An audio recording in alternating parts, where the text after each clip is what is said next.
ഇന്നത്തെ വീഡിയോ എന്താണെന്നറിയോ?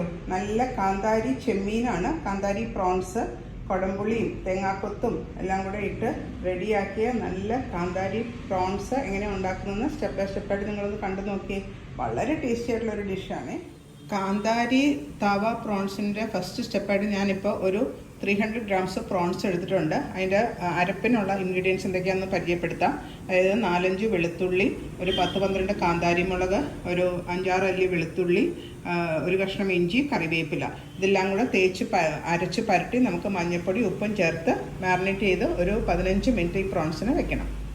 അപ്പോൾ നമ്മൾ നേരത്തെ കാണിച്ച അരപ്പും ഉപ്പും മഞ്ഞൾപ്പൊടിയും ഞാൻ ഇതിനകത്തോട്ട് ചേർത്ത് കൊടുത്ത് അതൊന്ന് മാരിനേറ്റ് ചെയ്ത് വെക്കാൻ പോവുക. നന്നായിട്ട് അതുമ്മ പിടിക്കണം. എന്നിട്ട് ഒരു 15 മിനിറ്റെങ്കിലും മിനിമം വെക്കണം. നമുക്ക് കുറച്ച് നേരം വെക്കണമെങ്കിൽ ഫ്രിഡ്ജിൽ ഇതുപോലെ പരട്ടി വെച്ചിട്ട് പിന്നെ ഒരു 1 or 2 hours കഴിഞ്ഞിട്ട് ഉണ്ടാക്കിയാലും കുഴപ്പമൊന്നുമില്ല. പക്ഷേ ഒരു മിനിമം 15 മിനിറ്റ് ഇങ്ങനെ മാരിനേറ്റ് ചെയ്ത് വെക്കട്ടെ. ഒരു പാൻ അടുപ്പത്ത് വെച്ചു. അതിനകത്ത് ഞാൻ കുറച്ച് വെളിച്ചെണ്ണ, നമ്മൾ കാന്താരി തവ പ്രോൺസ് ഉണ്ടാക്കാനായിട്ട് ഒരു 1/2 കപ്പ് വെളിച്ചെണ്ണ ഒഴിച്ചു കൊടുത്തു. വെളിച്ചെണ്ണ നന്നായിട്ടൊന്നും. അപ്പോൾ ഞാൻ ഇതിനകത്തോട്ട് കുറച്ച് കടുക് ഇട്ട് കൊടുക്കുകയാണ്. ഒരു ടീസ്പൂൺ കടുക് മതി. കടുക് പൊട്ടി വരുമ്പോഴത്തേക്ക് നമുക്ക് അതിനകത്തോട്ട് ഒരു 1/2 ടീസ്പൂൺ പെരിഞ്ജീരകം കൂടെ ഇട്ട് കൊടുക്കാം. ആ പെരിഞ്ജീരകം പൊട്ടി വരുമ്പോഴത്തേക്ക് നമുക്ക് 2 സവാള സ്ലൈസ് ചെയ്തിട്ട് അതിനെ ഒന്ന് വഴറ്റിയെടുക്കണം.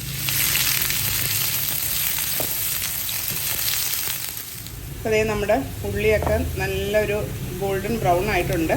ഈ പരുവത്തിൽ നമുക്ക് ഇതിനകത്തോട്ട് ഞാൻ കൊടംപുളി, കുറച്ച് നേരം കുതിർത്തിയ കൊടംപുളി, ചെമ്മീൻ സീ ഫുഡ് ഉണ്ടാക്കുമ്പോൾ നമ്മളെപ്പോഴും കൊടംപുളി ആഡ് ചെയ്യണം. അത് കഴിഞ്ഞ് നമ്മൾ അരച്ച് ആ പരത്തി വെച്ച് ചെമ്മീനും കൂടി ഇട്ട് കൊടുത്ത് നന്നായിട്ട് അതിനെ കുക്ക് ചെയ്തെടുക്കാം. യോജിപ്പിച്ച് കുക്ക് ചെയ്തെടുക്കാം. അപ്പോൾ ചെമ്മീനൊക്കെ കുക്കായി വരുന്നുണ്ട്. എല്ലാവർക്കും അറിയാമല്ലോ, 3 മിനിറ്റ് മതി ചെമ്മീൻ കുക്ക് ചെയ്ത് കിട്ടാനായിട്ട്. അപ്പോൾ 2 സൈഡും അതിൻ്റെ ആ വെളുത്ത കളറൊക്കെ പോയി നല്ലൊരു ലൈറ്റ് ഓറഞ്ച് കളറാകുമ്പോൾ നമുക്ക് ഇനി 2-3 ഇൻഗ്രീഡിയൻ കൂടെ ആഡ് ചെയ്യാനുണ്ട്. അത് ചേർത്തിട്ട് അടുപ്പത്തുനിന്ന് അപ്പോൾ ചെമ്മീൻ കുക്കായി വരുന്നുണ്ട്. അതിൻ്റെ കൂടെ അതേ നല്ല തേങ്ങാക്കൊത്തും നല്ല ഫ്രഷ് കറി ലീവ്സും കൂടി ഇട്ട് കൊടുത്താൽ അതിൻ്റെയൊക്കെ നല്ല ഫ്രഷ് ടേസ്റ്റ് നമ്മുടെ ഈ കാന്താരി തവ ചെമ്മീനിന് കിട്ടും. അപ്പോൾ ചെമ്മീൻ്റെ വെള്ളമൊക്കെ ഇറങ്ങി വറ്റി വന്നിട്ടുണ്ട്. ഒന്നും കൂടി ഡ്രൈ ആയി കഴിയുമ്പോഴത്തേക്കും നമുക്കിത് അടുപ്പത്തൊന്ന് വാങ്ങി ഞാൻ സെർവ് ചെയ്യുന്നത് കാണിച്ചു തരാം.